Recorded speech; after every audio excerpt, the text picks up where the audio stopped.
آج وہ عدالت کے اندر ایک کتیا بکواس کرتی ہے کہ حضرت سیدہ فاطمہ رضی اللہ تعالیٰ عنہا باغ مانگنے کے لیے حضرت ابو بکر کے دروازے پر گئیں تو انہوں نے باغ نہیں دیا، اور ہم سپریم کورٹ میں یہ مقدمہ لے کر جانا چاہتے ہیں فلاں عدالت میں۔ اور میں نے کہا عدالتیں ساری کائنات کی لے آؤ، ہم ساری کائنات کی عدالتوں کو سیدہ طیبہ طاہرہ عابدہ تقیہ نقیہ زکیہ صابرہ شاکرہ ساجدہ حافظہ قاریہ عالمہ متعلمہ محدثہ مفسرہ سیدہ فاطمہ الزہرا کی جوتی کی نوک پر قربان کرتے ہیں۔ میرے نبی کی بیٹی دنیا کی کسی عدالت کی محتاج نہیں ہے۔ کہتے ہیں ابو بکر پاک نے باغ نہیں دیا۔ لمبی چوڑی باتیں مجھے نہیں کرنی آتی، اس پر میں ایک جمعہ پڑھا چکا ہوں پچھلے برس۔ اتنی بات ضرور عرض کرنا چاہتا ہوں، ارے تم سیدہ پاک کو منگتی بنانا چاہتے ہو؟ ہم نے تو اس مخدومہ کائنات کے بچوں سے پیار کیا ہے کہ ہم یہ کہتے ہیں پوری کائنات کے اندر یہ جو رزق تقسیم ہو رہا ہے یہ حسنین کریمین کے ٹکڑوں پر کائنات پل رہی ہے۔ جن کے ٹکڑوں پر کائنات پل رہی ہے وہ ابو بکر کے دروازے پر باغ مانگنے نہیں گئی تھی، بلکہ وہ شریعت کا ایک مسئلہ حل کروانے گئی تھی، دنیا کو بتانا چاہتی تھی۔ آپ نے کہا باغ کا کیا مسئلہ ہے؟ آپ نے فرمایا کہ میں نے ابا جان آپ کے والد گرامی سے سنا ہے، فرمایا کہ نبی کا جو مال ہے وہ وراثت میں تقسیم نہیں ہوتا، نبی دنیا میں مال چھوڑ کر نہیں جاتا، نبی دنیا میں علم چھوڑ کر جاتا ہے۔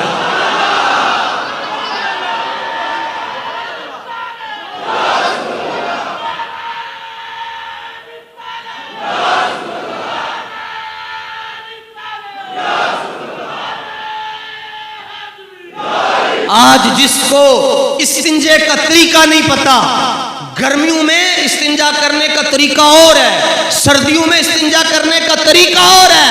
میں کہتا ہوں جسے استنجا نہیں کرنا آتا وہ خلافت صدیقی پر باتیں کرے تو اسے سجدہ ہی نہیں ہے۔ جس کو سورہ اخلاص نہ آئے، جس کو سورہ فیل کا ترجمہ نہیں آتا، جس کو دعائے قنوت کا ترجمہ نہیں آتا، وہ آ کر ان جیسی مقدس ہستیوں پر اسے بات کرنے کا کوئی حق نہیں ہے۔ اگر ان ہستیوں پر کوئی بات کرے تو غوث اعظم ورگا عالم ہونا چاہیے، حضرت داتا علی حجویری جیسا فقیر ہونا چاہیے، تب جا کر صدیق کو علی پر اسے بات کرنی چاہیے۔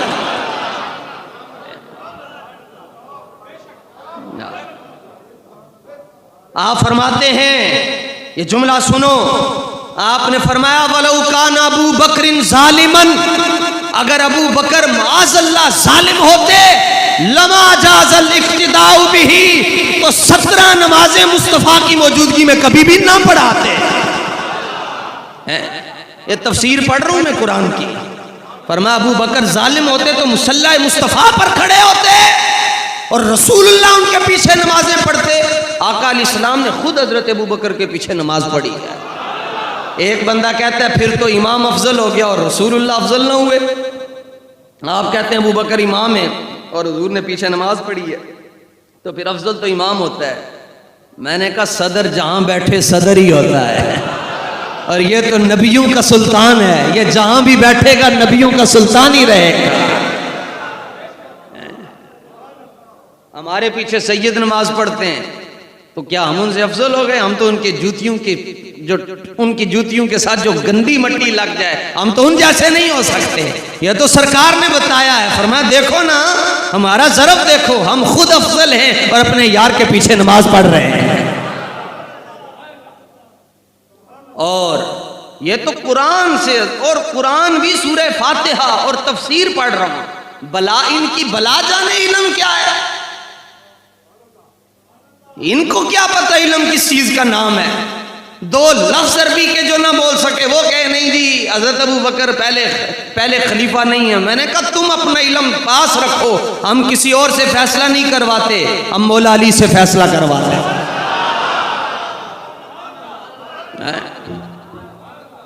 مولا علی کا فیصلہ جسے قبول نہیں ہمیں وہ بندہ قبول نہیں۔ ہاں لو جی توجہ سے، کتاب لکھی ہے حضرت غوث پاک نے، اور بھی کتابیں جس کے اندر یہ بات موجود ہے، مگر میں نے انہیں بند کیا. میں نے کہا غوث پاک کی کتاب مسجد غوثیہ ہے، کتاب غوث پاک کی لکھی ہے، اور بیان کرنے والا غوث پاک کا کتا ہے، سننے والے غوث کے ملنگ بیٹھے ہیں.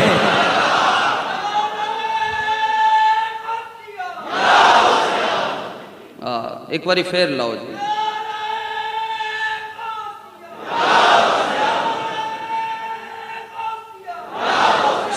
لو جناب، حضرت غوث پاک رضی اللہ تعالیٰ عنہ کی کتاب الغنیہ بیروت لبنان سے چھپی، صفحہ نمبر 159 159 ساری دنیا دیکھ رہی ہے. 159 نمبر صفحے پر ترتیب خلافت حضرت مولا علی مشکل کشا تاجدار حل عطا شیر خدا داماد مصطفیٰ مشکل کشا فاتح خیبر مولا علی رضی اللہ تعالیٰ آپ روایت کر رہے ہیں. اور روایت سنو، فرماتے ہیں ما خرج النبی صلی اللہ علیہ وآلہ وسلم. اس کو ذرا انداز عاشقانہ میں سمجھیے گا، انداز عالمانہ کے لیے کہیں اور مچ لگائیں، ہم بیٹھنے کے لیے تیار ہیں. سپریم کورٹ میں کسی سنی عالم کو میں نہیں کہتا آپ جائیں، میں کہتا ہوں سب گھر بیٹھے رہیں، صرف اپنے ایک چھوٹے سے غلام کو کہیں یہ ایک سپریم کورٹ ہے، ہمیں انگریزی نہیں بولنی آتی، ساری کائنات کے سپریم کورٹ میں کھڑا کر لیں، ابو بکر صدیق کا دفاع کرنے کے لیے ہم حاضر ہیں میدان میں. ہمیں زبانوں پر فخر نہیں، ہمیں فخر ہے تو عربی پر فخر ہے.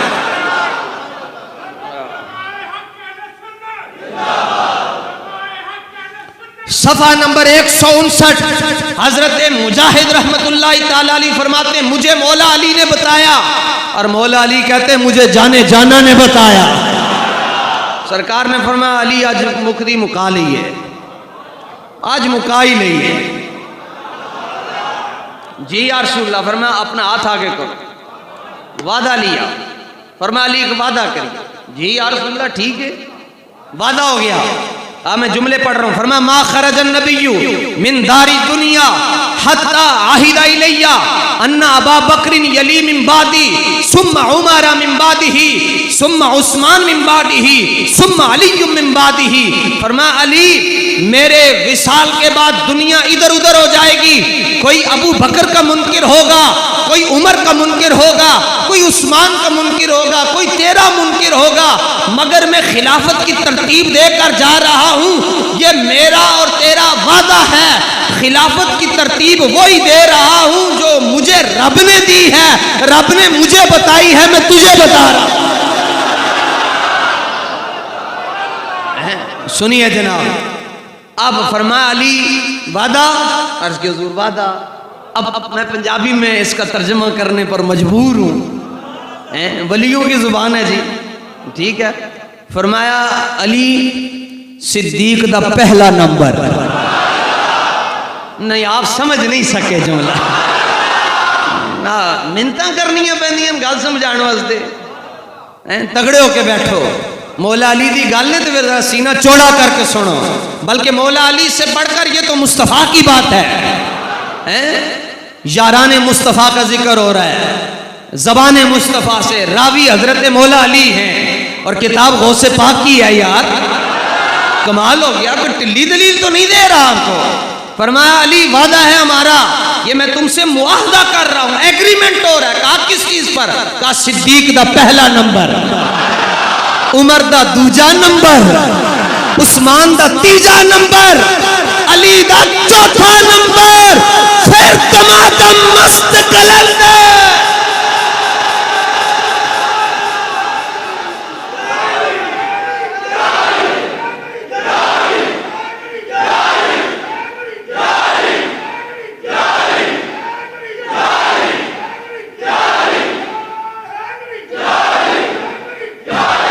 یہ ترتیب خلافت تو آقا علیہ السلام نے خود عطا فرمائی ہے.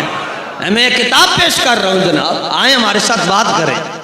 ہم کمرے میں اور کیمرے میں نہیں ہیں بیٹھے ہوئے، ہم رب کے گھر میں بیٹھے ہیں، مصطفیٰ کے منبر پر بیٹھ کر بات کر رہے دوسرے لفظوں میں یہ بھی کہنا چاہتا ہوں، ہجڑوں کے سامنے بیٹھ کر بات نہیں کر رہے، مصطفیٰ کے غیرت مند غلاموں کے سامنے بیٹھ کر بات کر رہے۔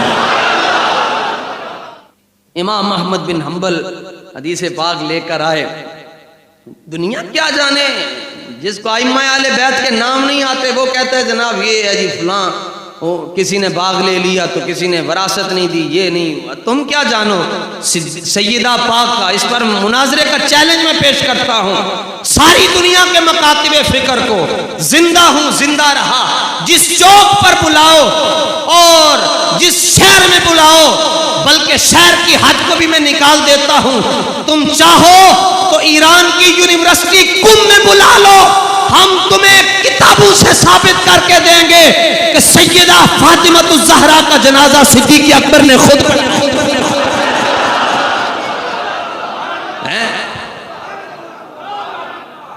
جہاں جاؤ، جہاں چاہو ہمیں بلاؤ، ہم تمہیں ثابت کر کے دیں گے۔ مولا علی کو کہا گیا آپ پڑھائیں، آپ نے فرمایا رسول اللہ نے جس کو امام مقرر کیا، میں چاہتا ہوں آج میری گھر والی کا جنازہ بھی ابو بکر پڑھائے۔ مگر میں سٹامپ پیپر لکھواؤں گا پھر میں آؤں گا، سٹامپ پیپر سے پہلے بات نہ کریں ہمارے ساتھ۔ یہ میں نے پچھلے دنوں میں یہاں ایک فیکٹری میں یہ میں نے بات بیان کی، میں نے کہا ائمہ اہل بیت میں ایک امام ہے جن کے نام کے ساتھ صادق لگتا ہے، ہو سکتا ہے سنگی بیلی وہاں سے آج بھی جمعہ پڑھنے آئے ہوں، ربیع الاول شریف میں نے کہا ایک امام ہے، امام جعفر صادق، جن کے ساتھ صادق کا لفظ آتا ہے، باقی کسی کے ساتھ صادق کا لفظ کیوں نہیں آتا؟ تم کیا وجہ بتاؤ؟ تمہارا تو مذہب کل کا ہے اور ہمارا مسلک تو مدینہ کی گلیوں سے چلا ہے۔ میں نے کہا اس کی ایک ہی وجہ ہے کہ سیدنا امام جعفر صادق ننہال کے رشتے سے سیدنا صدیق اکبر کی اولاد میں سے ہے۔ سنی کو تو بولنا چاہیے نا۔ وہ میں بات بیان کر کے آ گیا، میں چھوٹا سا مولوی چھو، میں مجھے تو دعویٰ ہی نہیں مولوی ہوں، میں تو کہتا ہوں میں مولا حسین بادشاہ کا کتا ہوں، جناب آل بیت کا کتا ہوں۔ وہ انہوں نے کہا جی یہ ثابت کر دیں تو ثابت کریں نہیں۔ میں نے کہا کروں گا ثابت، سٹامپ پیپر لکھو 1200 والا، تم دنیا میں اعلان کرو گے مسلک اہل سنت کا ہی سچا ہے، میں ثابت کرتا ہوں۔ 4 مہینے ہو گئے، میں نے پیغام، میں نے ابھی پچھلے مہینے میں بھی پیغام بھیجا، میں نے کہا یہ نہ کہنا فرار ہو گیا ہے، داتا کا لنگر کھاتا ہے، اس لیے مولا علی کے نام پر جان دینے کے لیے بھی میدان میں بیٹھا ہوا ہے۔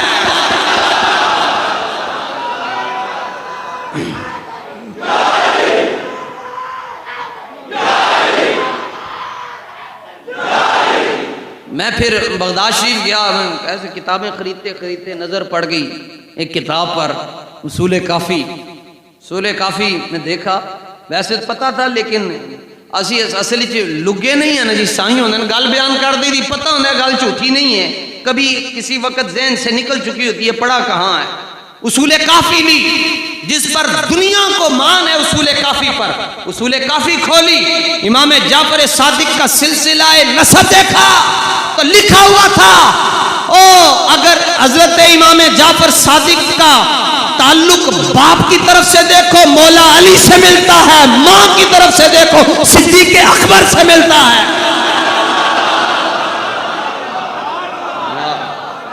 اندھیرے میں نہیں چھوڑیں گے کبھی آپ کو۔ ہاں اگر آپ بے دھڑک ہو کر اعتماد کرتے ہیں تو ہم آنکھیں کھول کر کتابیں پڑھتے ہیں الحمدللہ۔ میرے ابو بکر کتا پیار نبی نال بڑیاں نے، کتا پیار نبی نال بڑیاں نے، پر یارے غار دیاں کیا باتاں نے۔ اللہ، میں کہاں سے بات چلی، امام احمد بن حنبل کی حدیث لے کر آئے جناب، صفحہ نمبر 806 پر توجہ رکھیے گا، اسی پر ہم نے جملہ اپنا ختم کرنا ہے۔ حدیث نمبر عرض کر رہا ہوں 16709، جنوں 4 نہ یاد ہوں 16000 تک میں پہنچے گا۔ 16709 نمبر پر یہ حدیث میں پھر دوبارہ دیکھ رہا ہوں اور راوی پڑھنے لگا ہوں، دیکھیے گا کیسے ہیں۔ راوی کہتے ہیں جو روایت کرے، سب سے پہلے تو امام ہوئے نا، امام فرماتے ہیں میں نے یہ حدیث حضرت ابو معمر سے سنی. ان کا تعارف نہیں کرواؤں گا، ٹائم نہیں. وہ کہتے ہیں یہ حدیث میں نے ابن ابی حازم سے سنی. وہ کہتے ہیں یہ حدیث میں نے امام زین العابدین سے سنی. جناب امام زین العابدین اس حدیث کے راوی ہیں. اس روایت کو آپ نے کوٹ کیا. جا رجل، ایک بندہ آیا. ایک بندہ نام دا ذکر نہیں، یہ دا مطلب ہے گڑبڑ سی ورنہ نام ہوتا. آیا کہنے لگا، اور آیا کس کے پاس؟ علی بن حسین کے پاس. علی بن حسین کے پاس. امام زین العابدین بیٹے ہیں مولا حسین کے، پوتے ہیں مولا علی کے. ان کے تایا ابو کا نام حسن مجتبی ہے. تایا ابو کا نام حسن مجتبی ہے. اللہ اکبر. کہنے لگا سوال پوچھنا ہے. فرمایا ظاہر ہے اسی لیے بیٹھے ہوئے ہیں، پوچھئے. کہنے لگا وہ طلاق کا مسئلہ نہیں ہے تو مشکل سوال ہے. فرمایا پوچھئے. پوتا کس کو؟ دادی کون ہے؟ پوچھئے. کہنے لگا حضرت ابو بکر اور حضرت عمر کا مقام نبی کریم علیہ السلام کی بارگاہ میں کیا تھا؟ کیسا سوال پوچھا؟ ما کان منزلت ابی بکر و عمر. اس سے پہلے میں پوچھنا چاہتا ہوں، یہ جو باہر لوگ بیٹھے ہیں لاکھوں سلام ان کو، ادھر والوں کو ادھر والوں کو. محبت کے لیے ملنا ضروری نہیں ہوتا، لوگ بن دیکھے بھی اویس بن جاتے ہیں. میں لاکھوں سلام جو آخر میں بیٹھے ہیں، باہر کھڑے ہیں، کہاں کہاں پر موجود ہیں، عشاق ہیں. صدیق اکبر کی قبر کہاں ہے جی؟ باہر سے جواب آئے جی. اللہ لو جی جواب آیا روضہ رسول میں. سبحان اللہ جی. پتہ ہے نا، شکر ہے، پتہ تو ہونا چاہیے. اور حضرت عمر کی قبر کہاں ہے؟ روضہ رسول میں. یعنی ایک سبز گنبد ہے، اس کے اندر 3 مزار ہیں. ایک مصطفیٰ کا ہے، ایک ابو بکر پاک کا، اور ایک عمر پاک کا ہے. کہنے لگا ما کان منزلت ابی بکر و عمر من النبی صلی اللہ علیہ وآلہ وسلم. سوال یہ ہے کہ ابو بکر و عمر کا مرتبہ آقا علیہ السلام کی بارگاہ میں کیا تھا؟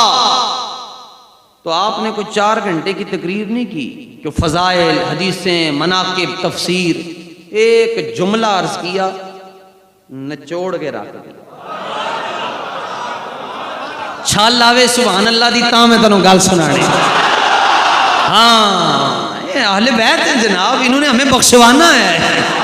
کسی دا پیو نہیں جا سکتا جدوں تک حسنین کریمین دے بچے اجازت نہیں دیں گے. اس نے پوچھا کہ حضرت ابو بکر صدیق اور حضرت عمر فاروق کا مقام مصطفیٰ کی بارگاہ میں کیا تھا؟ توجہ رکھو گے تو سمجھ آئے گی. فرمایا جو اب ہے. ہیں جی، سمجھ آتی جاتی ہے تو بولتے جاؤ، جس کو اور سمجھ آئی ہے وہ اور بولے. میں پھر سوال دہرا رہا ہوں. کہنے لگا ابو بکر و عمر کا مقام مصطفیٰ کی بارگاہ میں کیا تھا؟ فرمایا منزلتہما الساعہ، جو اب ہے. اچھا انہوں گل پھر بھی سمجھ نہ آئی.